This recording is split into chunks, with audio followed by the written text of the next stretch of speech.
వేగం కన్నా ప్రాణం మిన్న అని గుర్తుంచుకోవాలని అడ్డతీగల ఎస్ఐ బి వినోద్ వాహనదారులకు సూచించారు. పోలవరం ఎస్పీ అమిత్ బర్దర్ ఆదేశాల మేరకు అడ్డతీగలలో నిర్వహించిన రోడ్డు భద్రతా అవగాహన సదస్సులో ఆయన మాట్లాడారు. ద్విచక్ర వాహనదారులు తప్పనిసరిగా హెల్మెట్ ధరించాలని, అతివేగంతో ప్రాణాల మీదకు తెచ్చుకోవద్దని హెచ్చరించారు. రహదారి నిబంధనలను పాటిస్తూ సురక్షితంగా ప్రయాణించాలని ఈ సందర్భంగా ఆయన ప్రజల విజ్ఞప్తి చేశారు. ఒకటి తాగేసి డ్రైవ్ చేస్తారు, లేకపోతే ఫోన్లో సాంగ్స్ వింటారు, లేకపోతే ఫోన్లో మాట్లాడతారు. ఈ మూడు కారణాల వల్ల డ్రైవింగ్ చేసే వ్యక్తి యొక్క నిర్లక్ష్యం వల్ల యాక్సిడెంట్ అవుతా ఉంది. దానివల్ల హెల్మెట్ పెట్టుకోవడం, ఆ బండి ఫోర్స్లో ఉండవు, రికార్డులు ఉండవు, ఇన్సూరెన్స్లో ఉండవు, వాళ్ళ డ్రైవింగ్ లైసెన్స్ ఉండవు. ఏదైనా పొరపాటు జరిగితే అతనికి రావాల్సిన ఇన్సూరెన్స్ క్లెయిమ్ కూడా అవ్వట్లేదు.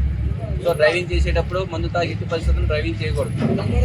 ప్రతి ఒక్కరు కూడా డ్రైవింగ్ లైసెన్స్ ఉండాలి అందరికీ. డ్రైవింగ్ చేసేటప్పుడు ఇయర్ ఫోన్స్ పెట్టుకొని సాంగ్స్ వినకూడదు. ఓకేనా? ఒకటి మందు తాగి అప్పుడు డ్రైవింగ్ చేయకూడదు, సెల్ ఫోన్స్ లో పాటలు వినకూడదు, సెల్ ఫోన్ లో మాట్లాడుతూ డ్రైవింగ్ చేయకూడదు. అలా చేయడం వల్ల మన కాన్సన్ట్రేషన్ అంతా మాట్లాడేటప్పుడు ఆ సాంగ్స్ వినే దగ్గర ఉండిద్ది. తాగేసి ఉండడం వల్ల కాన్షియన్స్ లో ఉండవు, బండి చూసుకున్నట్టు తెలియదు. ఇంకోటి ఏంటి, వెదర్ చేంజ్ అంటే వర్షం పడే కొన్ని చోట్ల రోడ్డు స్కిడ్ అవుతూ ఉండింది. లేకపోతే ఏదైనా ఆయిల్ ట్యాంకర్ వెళ్ళినప్పుడు కొంచెం ఆయిల్ పడిపోయినప్పుడు బండి స్కిడ్ అవుతూ ఉండింది.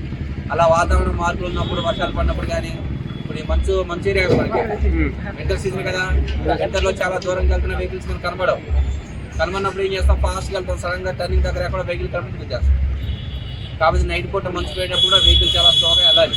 లైట్ ఆన్ ఆఫ్ చేసుకుంటా వెళ్ళాలి. ఎదురుగైన వెహికల్ వస్తున్నప్పుడు ఒకసారి లైట్ ఆన్ ఆఫ్ చేయాలప్పుడు ఎదురు వచ్చే వెహికల్స్ ఏదో వస్తుంది, రోడ్ పక్కన ఎంత సైడ్ ఉంది ఇది వెళ్తే ఇది పక్క అటుపక్క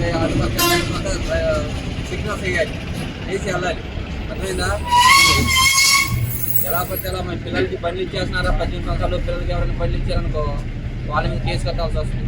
మీరు చాలా మంది బండ్లు కొంటున్నారు, తక్కువ రేట్ కోసం అని చెప్పి ఫైనాన్స్ లైన్లో సెకండ్ హ్యాండ్లో కొంటున్నారు. ఆ బండ్లు ఎవరి పేరు మీద ఉన్నాయో తెలియట్లేదు, వాటికి ఇన్సూరెన్స్ ఉండదు.